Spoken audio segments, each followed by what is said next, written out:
Welcome to the Dr. OK Show. I am Dr. OK, and yes, this was SmackDown from Tampa, Florida, so the doc was in the house. And unfortunately, that video off the top was not quite my best footage ever, so sorry, Sami, for cutting off your head, but still pretty darn cool. So we will go with that as our main headline for Just Keep Needing a Prescription for Hymns.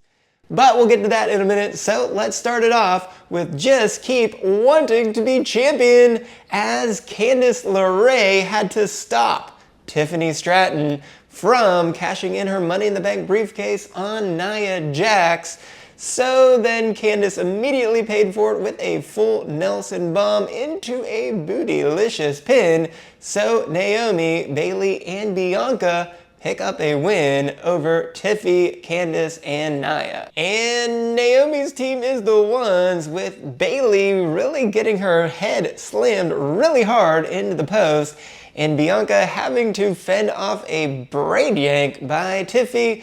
It was Naomi who was able to get the win, doing most of the work, including a really nice split-legged moonsault on Nia that set up the near cash-in attempt, but then she finished it off with that full Nelson bomb.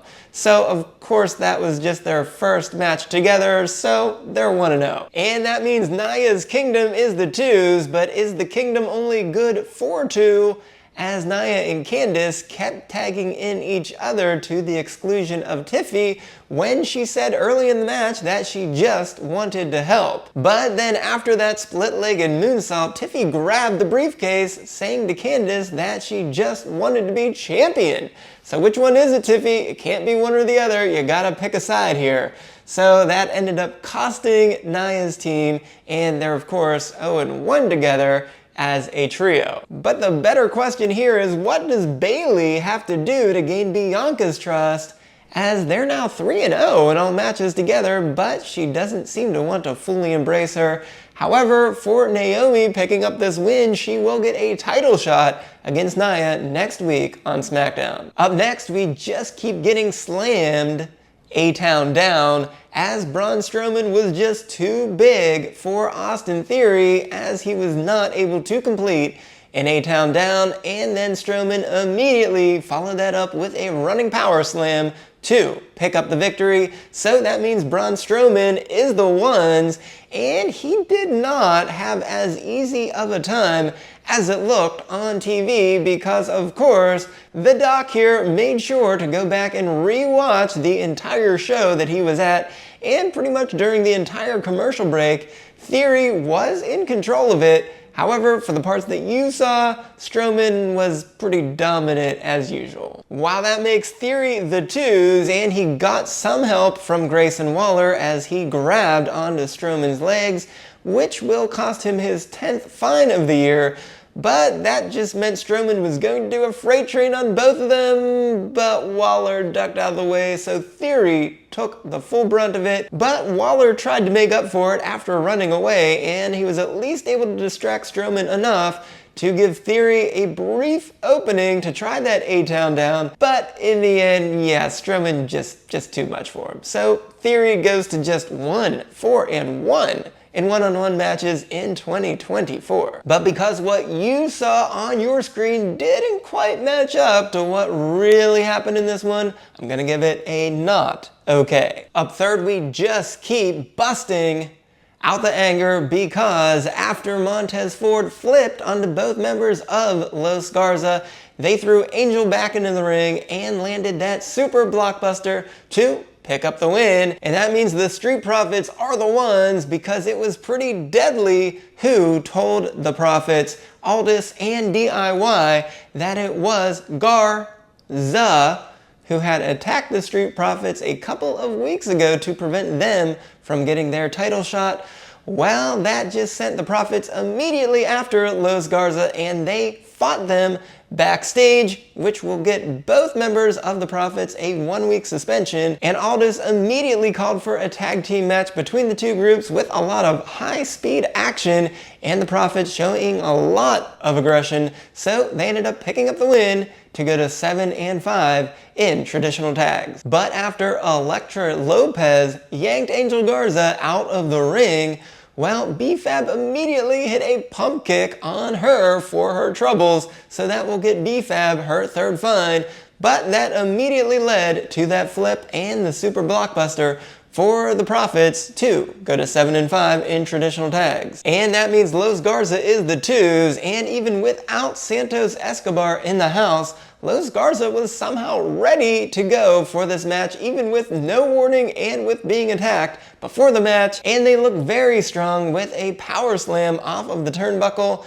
and then they both followed it up with moonsaults of their own, but somehow this was not enough to get a pin on Montez Ford. So unfortunately for them, they fall to 4-4 in traditional tags. However, after the match, Apollo Crews caught up with the Motor City Machine Guns and the Street Profits, saying that it was actually DIY who had attacked the Profits. So I guess we'll have to see where that is going. However, very entertaining match here. It is getting an okay. And in our main headline and main event, we just keep needing a prescription for hymns as Carmelo Hayes cowardly left the ring right before Sami Zayn could go for a haluva kick, and he was just willing to walk up the ramp and leave to get counted out and take a loss.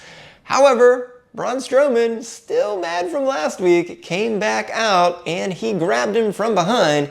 However, Hayes temporarily was able to avoid any damage and scooted off backstage, so Strowman followed him.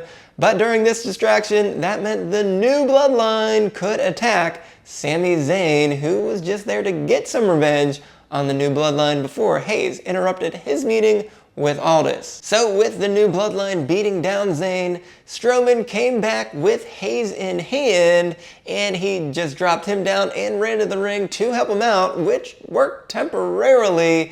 But when he had a nice stare down with Jacob Fatu, well, Tama Tonga came back in with a chop block from behind, and then they were overwhelmed 2-on-3, so Strowman suffered 2 Samoan spikes.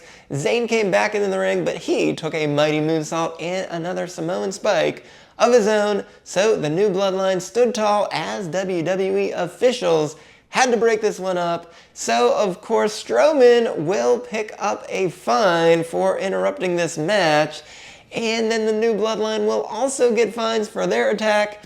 However, we have to do some logistics here, as we went to WWE.com last night after the show, and they called this one a no contest, which is unfortunate for Sami since Hayes was very happy to take a countout loss. But we have to admit that Strowman grabbed Hayes before that countout, so that could have actually been a DQ win for Hayes. So I guess WWE split the difference here. They're calling it a countout. So in this rare treat where we saw the wrestler with the most losses on Raw face the wrestler with the most losses on SmackDown, we end up with nobody taking a loss. And since this one did not really end according to anyone's plans, we have to give it a not okay. So let's go beyond the mat for SmackDown, and we'll pick it up right there, because at the top of the show, Nick Aldis said that Kevin Owens had until the end of the night to return the Winged Eagle Championship, or it would greatly affect his future in the WWE. So with Aldis out there for the new Bloodline's attack, KO decided now would be a good time to show up himself. So when Aldis told him to return that belt or else, KO said that was the worst thing that he could do, because that is his only bargaining chip to get what he wants, which of course is another championship match against Cody Rhodes. But Aldis said that this was not a negotiation, and if he did not give back that title belt, his WWE career would be over. And I guess Rhodes decided to bail out KO at that point, because he came out saying that he is not doing it for himself and said that they are not friends anymore. So he wants to get his hands on KO in a match where the ref cannot even stop him from doing what he wants. So for some reason, Rhodes wants a ladder match against Owens, which is a no DQ match, but I'm not sure why he wouldn't want some other type of no DQ match, like a last man standing match, or an I quit match, or any sort of Extreme Rules match. Because a ladder match, you still have to end the match by grabbing a title at the top of the ladder, because that sounds a little less painful from grinding your opponent into a pile of dust at the end of another type of DQ match. So, I don't know, I guess that's what we're gonna go with, because Aldis announced that for the Royal Rumble. And then when KO got what he wanted there, well, he just decided to push Aldis from behind right into Cody Rhodes, and then stomped on his injured neck a couple times before WWE officials could break things up once more. But even though KO is right, he just can't attack a WWE official like that, so he has to get a 1-month suspension, which amazingly is his 17th suspension of the year. But of course, KO doing what he had to do, this has to get and okay. $500,000 for the Stones, taking trips from here to Rome. So if you ain't got no money, take your broke home.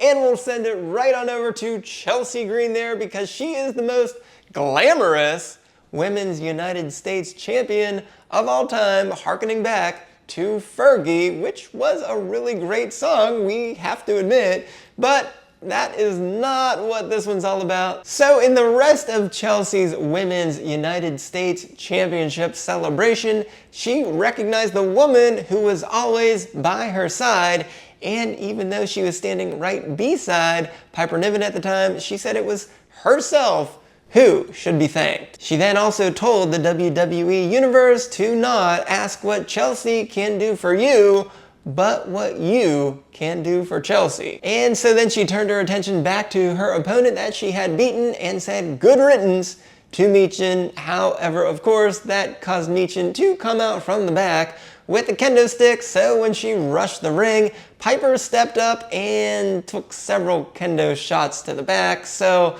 tough one for Piper on this night. And then Michin continued on, but she swung and missed a couple times at Chelsea, and so Piper had to save Chelsea before she took any punishment. But since Michin ruined this celebration, she has to get a 1-week suspension, and it's also going to cause this one to get a not okay. In a pre-tape segment, Andrade called out Shinsuke Nakamura, saying that he has the best wrestling and the best technique, and that he had a message to deliver to Nakamura that he is inevitable. But that's only going to get Andrade a non-title match against Nakamura next week, so we'll only give this a not okay. And lastly, they announced that SmackDown will move to 3 hours next week, which of course is great, but when you're at the last SmackDown with only 2 hours, you certainly feel like you get ripped off because you miss a whole hour of wrestling, because the show, of course, only went from exactly 8 p.m.